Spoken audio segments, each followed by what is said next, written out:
they were arguing with Churchill to negotiate a surrender because of this.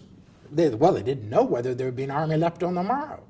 And the secretary is saying how Churchill went to the cabinet room and he is lecturing, he's pacing back, and as he said, it's kind of unintelligible, and then out the words would come out chiseled so perfectly like diamonds.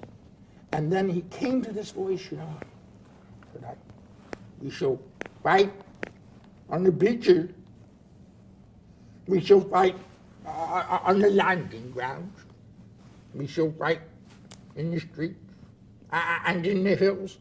And then she said, Mr. Humes, his face broke into tears. His body shook with sobs for his stricken country for a whole minute. And then he said, we shall never surrender.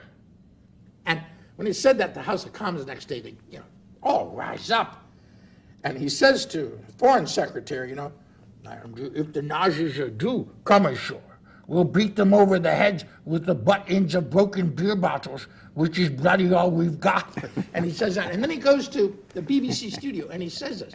And this speech is beamed to Canada, Australia, but really it's beamed to one man, Franklin Delano Roosevelt, President of the United States. And Roosevelt is up on the second floor with Harry Hopkins, his aide. And he turns it on, and when it's over and he hears this, we shall fight, he says to Hopkins, well, Harry, as long as that old bastard's in charge, Britain will never surrender. It's not like putting money down the rat hole as in France. And a neutral nation gave aid to beleaguered Britain by hearing that speech. This excerpt is brought to you by the Massachusetts School of Law, the leader of reform in legal education and a leader in multimedia education for the public. To view the full interview and for a full listing of MSL's programs, log on to mslaw.edu.